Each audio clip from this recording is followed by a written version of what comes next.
Glasses don't hide your beauty, they frame it. But they can also magnify your lines, shrink your eyes, and mess with your makeup if you're not careful. Today I'm giving you 8 game-changing makeup tips for women over 50 who wear glasses. And no, I'm not gonna say just wear mascara. Today we're going beyond the basics.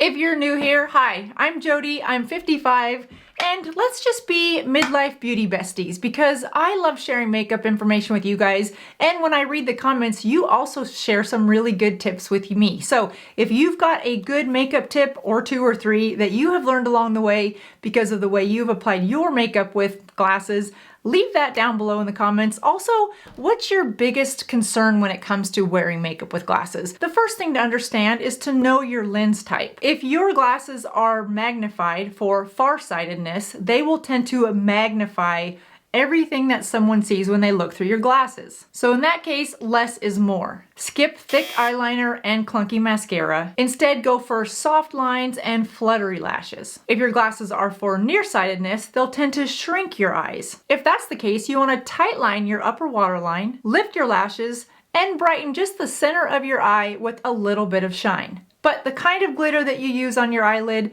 that's going to be really important, and that's coming up in one of our tips. I'm going to do these tips with you, but we got to cover the fundamentals first. Tip number 2 is to stop the slide. If you find that your glasses slide on your cheeks as well as the bridge of your nose, then you want to apply a grip primer specifically to those areas of your face. Now, many of us over 40 and 50 use a hydrating primer. That may be the wrong primer for those of us that wear glasses in this specific area. Hydrating primers have a lot more emollient and moisturizers in them. Moisturizers tend to be a little bit more slippery. You want to have a grip primer right through here as well as on the bridge of your nose. e.l.f. makes a good grip primer, and so does Milk. I'll leave all this down below. The next tip while we're talking about sliding lenses is after you've applied that grip primer, apply your foundation, and then set that area with a light translucent powder right where your lenses sit as well as the bridge of your nose. Another pro tip, you can add a little bit of eyeshadow primer to the bridge of your nose to keep your glasses from sliding. Now let's go to tip number 3, and this is all about the eyebrows. If your brows are too light or thin, your glass frames could completely overpower your brows. You see, in my case, I haven't done them, and they really lose their potential to frame my face because of how thick the glasses are. Because glasses add lines to our face, you want your eyebrows to not disappear, but you also don't want to add additional harsh lines. So you want to avoid Instagram brows where they're very defined and dark. Instead, opt for a shade of brow that is a shade lighter than your hair and go with something more soft of a look. For example, here's a Anastasia paint pot. This is in shade Blonde. Very soft powder. You can see how nice and soft that's going to go on versus the color I would normally wear, which is a little bit of a darker color and more defined. So if I was not wearing glasses, I'd go for something like this, but with glasses, I'm going to go with a lighter blonde shade. And I'm going to take that powder on a eyebrow brush, nice and angled, and just really lightly give myself a little definition. A soft brow like this allows my face to still be framed with my eyebrows, but doesn't add a harsh line on top of a harsh line from my lenses. A thicker, darker brow here would just be way too much brow. I mean, let's just do that so you can see what I'm talking about. My typical brow, as I said, is darker with a little bit more definition, and you'll see why this is a bad idea when it comes to thicker or thinner frames. It really doesn't matter what frame you're using. You just want to avoid this thicker brow because it'll look way too harsh on my face. So now that my eyebrows are done, softer shade and softer definition, darker color, more to my root color, and a harder definition, which is this is how I would normally wear my brows if I'm not wearing glasses. But you can see with the frames, even thin frames like this, a softer brow looks more natural and not so harsh because the frames themselves already add a harsher line. Now this is a thinner frame, and some of you may say, well, that's fine, but I wear a frame that is more see-through. Clear. Well, there you go. That's what a clear one would look like. Again, harsher, not quite as flattering for a more mature eye. And if we go with something with a little shade to it, here's a lighter one, also a little bit harsh with that heavier brow. The next tip is to conceal with strategy. Thicker frames can cast a shadow underneath your eyes. So if you have concealer that tends to get cakey, that will really be magnified through this area. And if you're trying to counteract the darkness or the shadow that your lenses already give you, and you're using concealer to do that, well, that's a recipe for a really bad makeup day. Instead, reach for a concealer that is thinner in consistency. And if you find that you have darker circles that you need to cover up, then use a color corrector first. This concealer is by Valentino. I really like this one because of how thin it is.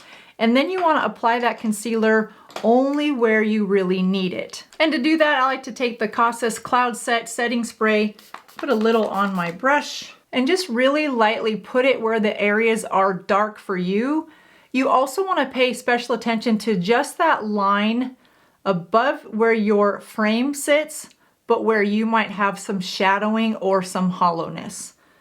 Really lightly, and then just brighten up that area. Again, the key here is thin layers of whatever product you need. If you need a color corrector because you have dark circles, then use a thin layer, same application, a little bit of setting spray, and then tap it in, and then go over it with a thin layer of your favorite concealer. See how that brightens up that under eye area without looking cakey? For purposes of demonstration today, I've been using glasses that don't have a lens because they don't reflect, but you can see from the shape of the frames the points I'm trying to make. But this one is about the reflection of the concealer underneath your eyes with magnifying glasses. So I am gonna grab these because they do have lenses. And you can see that it's just a little lighter underneath the lens, and it doesn't have that dark look that a heavy concealer or no concealer would have. These are blue blockers, so I hope that that's coming through. And if you've put concealer where your frame sits, again, be sure to put a little bit of translucent powder right where that concealer is, as well as on the bottom side of the frame to help it really hold in place. I'm gonna add some concealer to this other side. I already have a crazy eyebrow on that side. Let me at least add a little bit of concealer so in case I forget and go out in the day, I won't look too lopsided. Glasses tend to draw the eyes up, so balance that out with a confident lip. It doesn't have to be a bold, bright red lip. Even a tinted balm with a little definition makes you look more polished and awake. Now, I like the boldness of a red, but I know that doesn't look good on me. So I'm gonna use the Milk Lip and Cheek Tint. I've talked about this one before. This is in the shade Fresh. You guys, I'm a big fan of this one. I've been using this a lot since I got it. It's so easy. You can see how quickly it stains my finger. That's how well it goes on. But here's how dull my lips look. And for a summer look, and in fall, I'll probably go get another shade that's a little bit more fall color. But it just gives the nicest little tint to the lips. And for those of us that wear glasses, this gives us enough of a balance to the face without looking like we have on old lady lipstick. And I'm all about pro-aging, but you know what I mean by that. I love these because they give just the right hint of color, definition to the lip, and they last all day. So if you're afraid of a bright, bold red lip, or you just don't think that looks right for you, something like this is perfect. So you can see now when I add the frames, there's so much weight here and darkness and lines here. If my lips were nude, everything just floats. This way, it's all very balanced. Tip number 6, avoid shimmer shock. Glasses reflect light, so if you use a shimmer or a frosty eyeshadow, your eyelids can end up looking patchy or too light. Instead, reach for shadows that are more satin finish.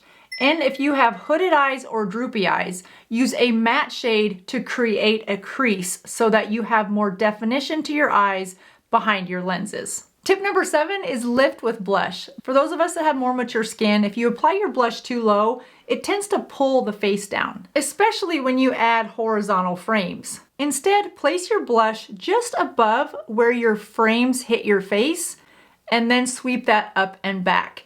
You don't want your blush to be seen necessarily through your lenses because again, if you've got magnified lenses and you have blush that might accentuate your texture, say you have a powder blush that you absolutely love, you don't want to have that blush be seen straight on through those magnified lenses. So just really lightly where your frames will sit on your cheek and then up and back.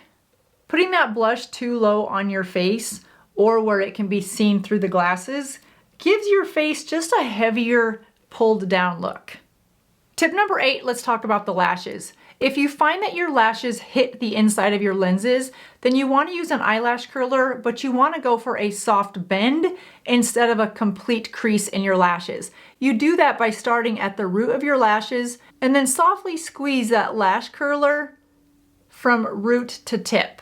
Otherwise, if you take your lash curler and go right to the root and crimp it, you get more of a straight up look, and that's going to cause those lashes to touch the inside of your lens. When it comes to mascara, you want to skip the traditional mascara and reach for a tubing mascara. There's a lot of mascaras on the market. When it comes to a good tubing mascara, I prefer the one by Thrive Cosmetics.